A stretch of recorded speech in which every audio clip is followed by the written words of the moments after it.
नमस्ते बच्चों। ओम शांति। आप सभी बढ़िया ही होंगे, अच्छे होंगे। हमने पिछले दो सेशन में चर्चा की पर्सनालिटी के बारे में। हमारा व्यक्तित्व कैसा हो, हर कोई चाहता है हमारा व्यक्तित्व महान हो, और विशेष उसमें हमने आंतरिक व्यक्तित्व जो है, हमारी जो इनर पर्सनालिटी है, उसके बारे में हमने चर्चा की। और नैतिक मूल्यों का कितना महत्व है, हमारी जो इनर पर्सनालिटी है उसको अगर हमें महान बनाना है, उसको डेवलप करना है, तो नैतिक मूल्यों का बहुत ही महत्व है। क्योंकि कहा हुआ है कि मूल्यों से मूल्यवान मूल्य ही है, मूल्यों की धारणा है। मुझे एक कहानी याद आ रही है कि बरसात का मौसम था, हल्की हल्की ऐसी बरसात हो रही थी और रास्ते बुरे फिसलन वाले बन चुके थे। और ऐसे रास्ते पर दो साइकिल सवार सामने से आ रहे थे। अचानक ही उनकी टक्कर होती है और दोनों ही गिर जाते हैं। एक जैसे तैसे खड़ा होता है और आंखें लाल करके दूसरे को कहता है, अंधा है क्या, दिखाई नहीं देता तुझे? दूसरा भी तब तक खड़ा हो चुका था। वो तो और ही जोश में आकर उसको बोलता है, तू अंधा, तेरा बाप अंधा। और मामला इतना गंभीर हो जाता है कि अनेक लोगों को बीच बचाव करने के लिए एकत्रित होना पड़ता है। थोड़ी देर बाद उसी रास्ते पर दो और साइकिल सवार सामने से आ रहे थे। अचानक उनकी भी टक्कर हो जाती है और दोनों गिर पड़ते हैं। एक उठा, कपड़ों को ठीक किया और दूसरे भाई की तरफ हाथ बढ़ाया, भाई साहब माफ कीजिए, मेरी गलती से आप गिरे। दूसरा उठकर मुस्कुराता है, नहीं नहीं, मेरा हैंडल ही अनियंत्रित हो गया था। दोनों खुशी खुशी आगे का रास्ता तय करते हैं। तो दोनों घटनाओं में सब कुछ समान होते हुए भी मूल्यों की व्यावहारिक धारणा के कारण इतना अंतर नजर आ रहा है। तो आइए आज हम मूल्यों पर चर्चा करेंगे। मूल्य कई प्रकार के हैं। प्रेम है, शांति है, सद्भावना है, नम्रता है, सत्यता है, पवित्रता है। तो इन सभी मूल्यों को हमें अपने जीवन में जरूर उतारना चाहिए, ताकि हम एक अच्छे सुखी समाज का निर्माण कर सकें। तो बच्चों, आज हम जिस मूल्य के बारे में चर्चा करेंगे वो मूल्य है आज्ञाकारिता। तो आज्ञाकारी का तो बहुत ही महत्व है और उसके फायदे भी बहुत हैं। आप सभी देख रहे हैं और हम सभी इस सृष्टि के अंदर, इस दुनिया के अंदर रह रहे हैं, और इतनी बड़ी दुनिया का कार्य हम चलता हुआ देख रहे हैं। तो मन में तो ये प्रश्न उठता ही है कि ये दुनिया कैसे चल रही है। इस संसार में मनुष्य, पशु पक्षी, प्रकृति सभी का एक दूसरे से संबंध है। यह कुदरत की एक बहुत ही सहज करामात है, जिस आधार पर इतना सारा संसार चलता है। और वह करामात है, एक ने कहा और दूसरे ने माना। जी हाँ, जी की सरल मानसिक अवस्था से, एक दो की बातों को स्वीकार करने से सब कुछ सहजता से चलता है। तो जीवन की इस धारणा को आदेश, सूचना, संदेश या आज्ञा मानना कहा जा सकता है। आज्ञाकारी बनना एक बड़ा अच्छा गुण है बच्चों। आज्ञाकारी बनना माना हमारे से जो बड़े हैं, हमारे माता पिता है, शिक्षकगण हैं, बुजुर्ग जन हैं, जो भी हमें कहे उसे मानना। जानते हो बच्चों क्यों माने? क्योंकि आज्ञा मानने से बहुत फायदे होते हैं और हमें दुआएं भी मिलती हैं, दिल में खुशी होती है। और जो आज्ञाकारी बच्चे होते हैं ना, वो सबको बहुत ही अच्छे और प्यारे लगते हैं, सब प्रशंसा भी करते हैं। जीवन में हम आगे ही आगे बढ़ते जाते हैं। आज्ञा मानने से सदा हमारा भला ही होता है। और इस आज्ञाकारिता का गुण अपने जीवन में लाने से अन्य कई गुण भी हमारे अंदर आने लगते हैं। हमारा पुण्य का खाता भी जमा होता है। तो हमारा पुण्य कैसे जमा होता है, आपको मैं एक बहुत अच्छी सी कहानी सुनाती हूँ।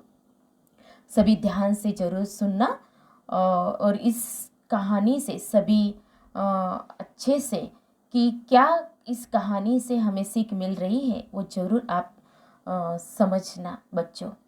तो एक छोटा बच्चा था, उसका नाम था सोनू। वह अपनी दादी के पास सोता था। उसकी दादी उसे स्वर्ग की परियों की कहानियां सुनाती थी। एक दिन बच्चे ने जिद की, मुझे स्वर्ग दिखा दो। दादी ने कहा, बेटा स्वर्ग ऐसे नहीं दिखता, बहुत पुण्य कर्म करने पड़ते हैं।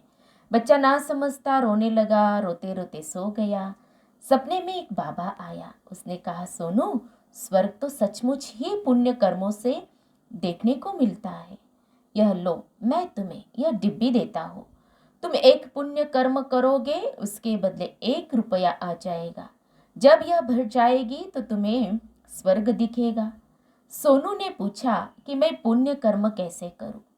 तो बाबा ने समझाया, देखो तुम अपने बड़ों की आज्ञा मानो, किसी की सहायता करो, सेवा करो, यही पुण्य कर्म है। सोनू को बात समझ में आ गई। जब वह जागा तो उसके सिर आने सचमुच एक सुंदर डिब्बी रखी थी। बड़ा खुश हुआ। सोचने लगा कि आज सारा दिन पुण्य कर्म करके देखता हूँ कि डिब्बी में रुपया आता है कि नहीं।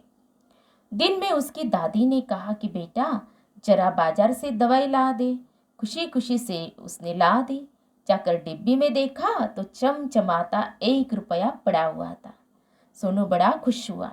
उसकी माँ ने उसे एक संतरा दिया। वह अपने एक गरीब बीमार दोस्त से मिलने गया तो वो संतरा उसने उसे दे दिया। डिब्बी में देखा तो 2 रुपए आए थे। तो बच्चों 2 रुपए क्यों आए? इस पुण्य कर्म के बदले, क्योंकि अपने हिस्से का दोस्त को दे दिया ना, इसीलिए 2 रुपए आ गए। अगले दिन सोनू स्कूल गया। छुट्टी होने पर सब बच्चे घर जा रहे थे। सड़क पर एक बुजुर्ग खड़े थे। कोई सड़क पार करा दे, ऐसे वो बुजुर्ग व्यक्ति कह रहा था। सब बच्चे उनको अनदेखा कर निकल गए। सोनू की भी इच्छा हुई कि वो भी निकल जाए, क्योंकि उसे जोरों की भूख लगी थी। तभी उसने देखा कि पीछे से टीचर आ रहे। उसने सोचा कि अगर मैं सड़क पार करा दूं तो टीचर शाबाशी देंगे। उसने सड़क पार कराई, टीचर ने शाबाशी दी। घर आकर देखा तो डिब्बी में रुपया नहीं आया था। बहुत उदास सोनू हो गया कि रुपया क्यों नहीं आया, मैंने तो अच्छा काम किया। तो बच्चों क्यों रुपया नहीं आया था? देखो सपने में बाबा ने उसको बताया कि तुमने दिखावे से कार्य किया ना, दिल से नहीं किया, इसीलिए उस डिब्बे में रुपया नहीं आया था। अब सोनू की समझ में आ गया कि सेवा निस्वार्थ भाव से सच्चे दिल से करनी चाहिए। धीरे धीरे उसकी डिब्बी भी भरने लगी। एक दिन उसने छोटे भाई को थप्पड़ मार दिया। दौड़ कर गया, डिब्बी को देखा, उसमें से कई रुपए गायब हो गए थे। उसने पक्की प्रतिज्ञा की कि आगे से नहीं करूंगा। एक दिन उसकी माँ ने उसे दूध लाने के लिए कहा तो सोनू ने कहा, मैं खेल रहा हूँ, बाद में लाता हूँ। फिर भूल गया। रात को डिब्बी में देखा तो 1 रुपया उड़ गया था। समझ गया कि आज्ञाकारी बनना पड़ेगा, नहीं तो डिब्बी भरेगी नहीं। फिर उसने कोई गलती नहीं की, बहुत ध्यान रखा। धीरे धीरे डिब्बी भरने लगी। एक दिन पूरा भर गई। उसे लेकर वह नदी किनारे घूमने गया। वह एक बूढ़ा उदास बैठा था। उसने कारण पूछा तो बताया कि बेटा जैसी तुम्हारे पास डिब्बी है ना, मेरे पास भी ऐसी ही एक डिब्बी थी। मैंने उसे बहुत पुण्य कर्म करके भरा था। आज यहाँ नहाते समय गिर गई। अब मैं बूढ़ा हो गया हूँ, नई डिब्बी कैसे भरूंगा? सोनू ने कहा। हाँ तो क्या कहा होगा बच्चों? सोनू ने, आप बताइए, गेस कीजिए क्या कहा होगा। तो सोनू ने यही कहा कि आप मेरी डिब्बी ले लीजिए, मैं तो बच्चा हूँ, ऐसी और डिब्बी भर लूंगा। यह बूढ़ा वही सपने वाला बाबा था। उसने डिब्बी लेकर बच्चे की आंखों पर हाथ फिराया तो सोनू को स्वर्ग दिखने लगा। बड़े सुंदर महल, बाग बगीचे, देवताएं, परियां, वो बहुत घुमा फिरा, मौज किया, खुश हुआ, उसकी इच्छा पूर्ण हो गई। तो देखा बच्चों कि सोनू के पास कैसी बढ़िया डिब्बी थी। आपके पास है ऐसी डिब्बी? है? है? कोई बता सकता है? हम सबके पास ऐसी डिब्बी है। जानते हैं हमारी डिब्बी कहाँ है? ऊपर भगवान के पास है। हम यहाँ जो भी पुण्य कर्म करते हैं उसका रुपया वहाँ जमा हो जाता है, और जो भी गलत काम हम करते हैं वो उसमें से घट जाता है। अब हमें इस डिब्बी को भरना है। आप सब भरेंगे अपने अपनी डिब्बी को? पुण्य कर्मों से भरेंगे? मुझे लगता है सभी बच्चे जरूर भरेंगे। देखो जब वो भर जाएगी ना तो आप जो चाहेंगे वो आपको मिल जाएगा। तो देखा बच्चों, ये जो कहानी हम सब ने सुनी और ये बताई गई, तो इससे हमें यही सीखना है कि आज्ञाकारी का जो गुण है उससे हमें जीवन में कितनी सफलता मिलती है और हमारा पुण्य का खाता भी जमा हो जाता है। तो आपके घर में जो भी बूढ़े दादा दादी है ना, वो अगर आपको कोई सेवा बताते हैं, आपको कुछ कहते हैं, तो आपको ज़रूर उनकी बात को माना, उनकी आज्ञा का पालन करने की ज़रूर कोशिश करनी चाहिए, ताकि पुण्य का खाता जमा हो और आपकी डिब्बी भी जल्दी जल्दी भर जाए और आपकी जो भी इच्छा है ना, जो चाहते हैं जीवन में, वो आपको मिल जाए। तो आज्ञा का पालन जो हम करते हैं तो उसके लिए हमें कुछ बातें भी ध्यान में रखनी चाहिए। तो जैसे कि किसी ने हमें कहा ये करने के लिए, तो उसी समय हमें करना चाहिए, उसी समय आज्ञा का पालन करना चाहिए और जैसा कहा है वैसा ही हमें करना चाहिए। तो ये तो हुई एक एक जो हमें, जिनसे हम जुड़े हुए हैं, उनकी हम आज्ञा का पालन करते हैं तो हमें बहुत सारा फायदा होता है और हमारा पुण्य का खाता भी जमा होता है। और भगवान की जो आज्ञा है, भगवान की आज्ञा का पालन अगर हम करते हैं तो भगवान की बहुत सारी शक्तियाँ, दुआएं हमें मिलती हैं। तो हमारे जो ईश्वरीय विश्वविद्यालय की जो प्रथम मुख्य प्रशासिका जो मातेश्वरी जगदम्बा सरस्वती थी, जिनको सब प्यार से मम्मा कहते थे, तो मम्मा की यह विशेषता थी कि वे सदा ही हाँ जी या जी हाँ कहती थी, कभी भी ना नहीं करती थी। आज संस्था के लाखों भाई बहनों ने उनसे हाजी का पाठ सीखा है।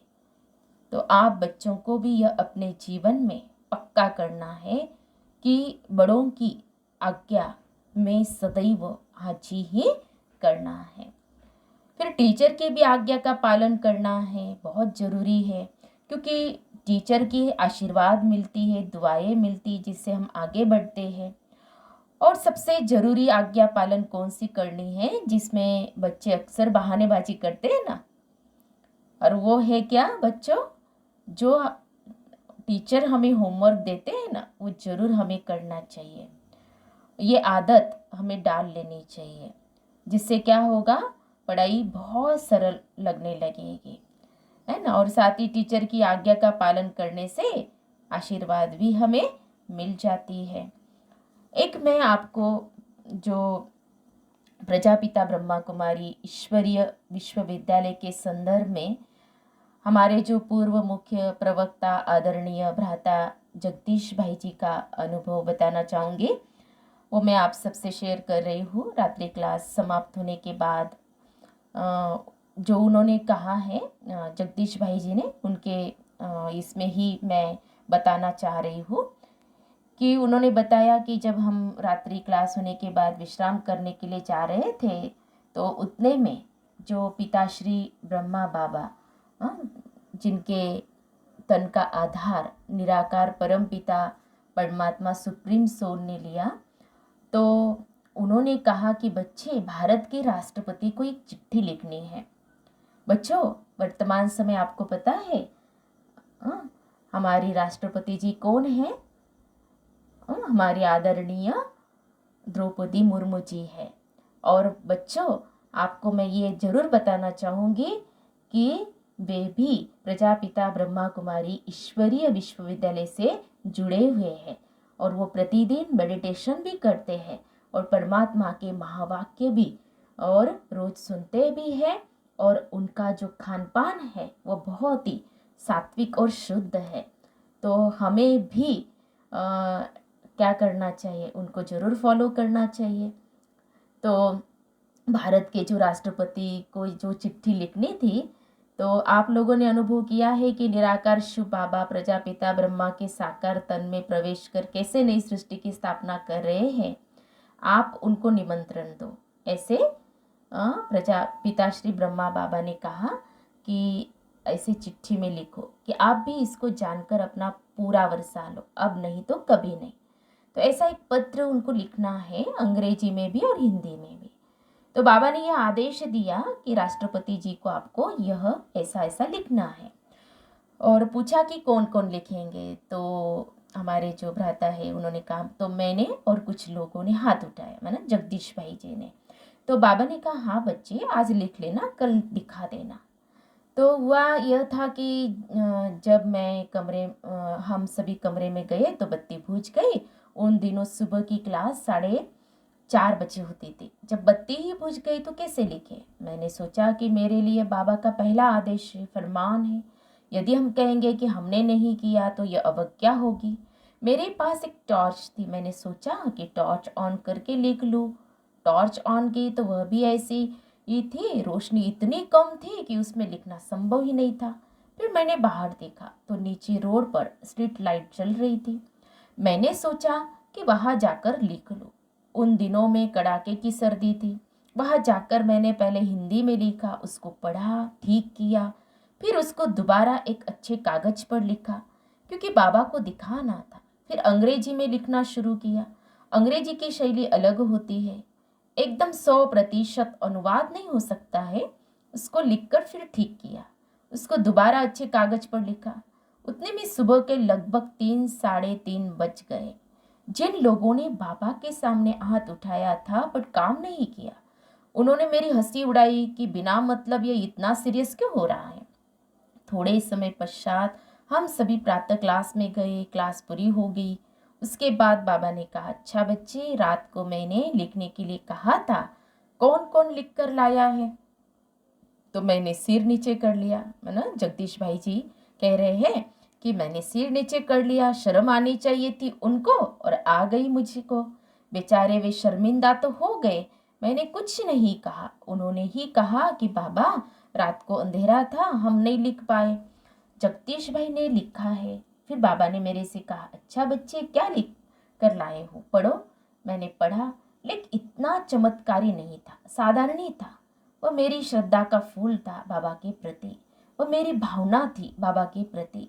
बाबा की आज्ञा का पालन करने के लिए ही तो लिखा था। मैंने सुनाया। बाबा तो भोलानाथ है, बच्चों पर सब कुछ लुटाने वाला है। उसको अपने बच्चे को आगे बढ़ाना था तो अपने वरदानी महावाक्य बोले कि बच्चे, इस ईश्वरीय विश्वविद्यालय का साहित्य लिखने का बाबा आपको वरदान देता है। ईश्वरीय विश्वविद्यालय के ज्ञान को कहीं भी पेश करने के लिए मुख्य वक्ता आप ही हो। तो आप बच्चों ने देखा कि एक छोटी सी आज्ञा पालन करने से कितना बड़ा वरदान मिल गया। तो बच्चे अब क्या करेंगे?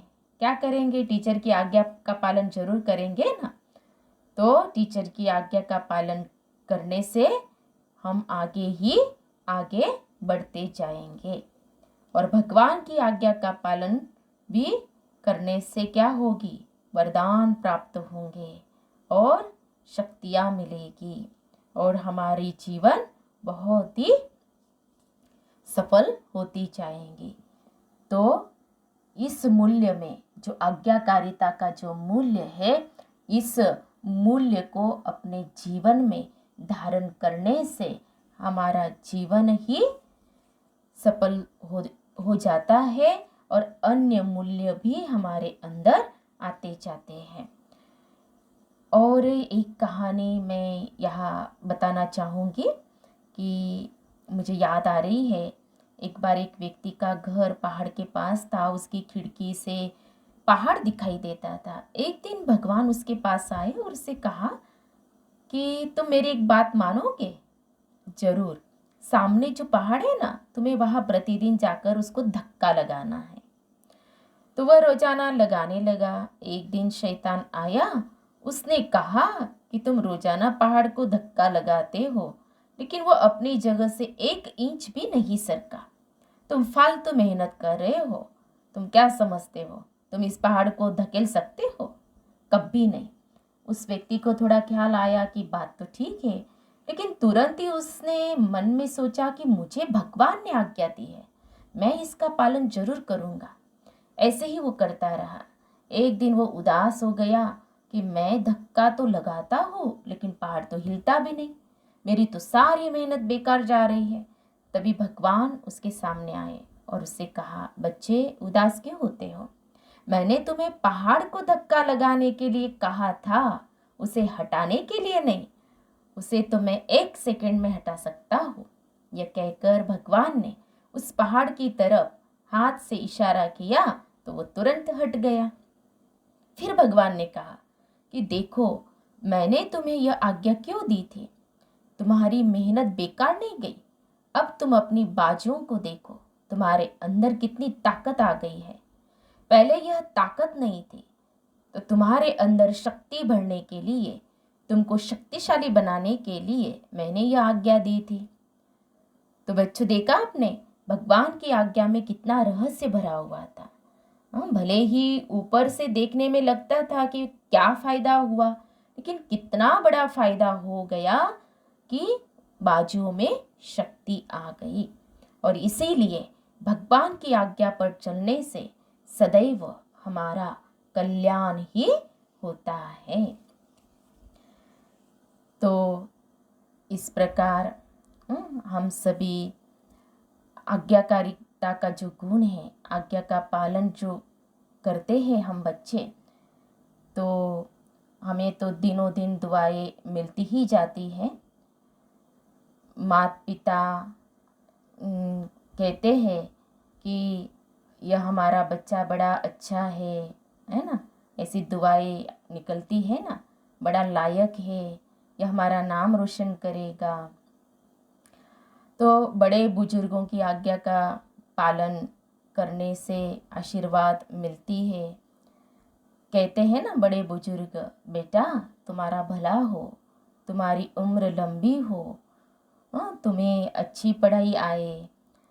फिर टीचर की दुआएं, भगवान का आशीर्वाद, है ना, ये सब कुछ हमें मिलता है। तो आज्ञा पालन करने से हम क्या बन जाएंगे? स्टार। बच्चों बनना चाहेंगे ना सभी स्टार, तो स्टार बनना चाहेंगे ना। तो एक किसी ने कोई बहुत अच्छा कहा हुआ है कि बिना कहे करे सो देवता, कहने से करे सो मनुष्य, और कहने से भी न करे सो डैश डैश डैश। आप सोचिए, बिना कहे करे सो देवता, कहने से करे सो मनुष्य, और कहने से भी न करे सो डैश डैश डैश। तो क्या होगा? उसको क्या कहेंगे? शैतानी कहेंगे ना, उसको क्या कहेंगे? आप सोचना क्या कहेंगे उसको। आप सभी बच्चे बिना कहे करने वाले हैं, है ना। जरूर जरूर आज्ञा का पालन करेंगे, भगवान की आज्ञा का पालन करेंगे, टीचर की आज्ञा का पालन करेंगे, माता पिता की आज्ञा का पालन करेंगे, हमारे जो हमजिन्स है, हमारे जो बड़े बुजुर्ग है ना, जितने भी हम जिसके संबंध संपर्क में रहते हैं, तो उनकी आज्ञा का हम क्या करेंगे? पालन करेंगे। तो सभी जरूर ध्यान में रखेंगे। 1 मिनट के लिए सभी साइलेंस में बैठेंगे रिलैक्स होकर के और ये थॉट्स देंगे और खुद ही मन के अंदर ये दोहराएंगे। ओम शांति। सभी मन ही मन दोहराएंगे। मैं एक आज्ञाकारी बच्चा हूँ। मैं सबकी आज्ञा का पालन करता हूँ।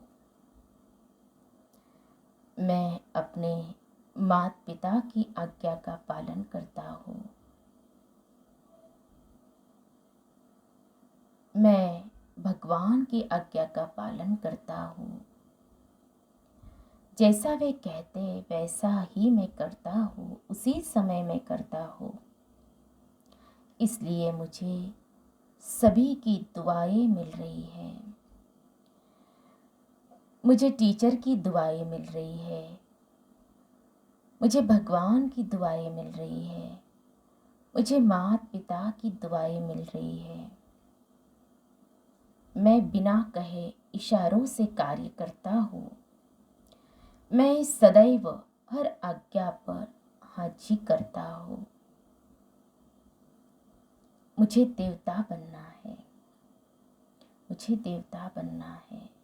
मुझे देवता बनना है। ओम शांति। तो बच्चों, इस प्रकार अपने मन के अंदर ये जो थॉट्स दिए गए, इनको स्मृति में रखना है, याद करते रहना है।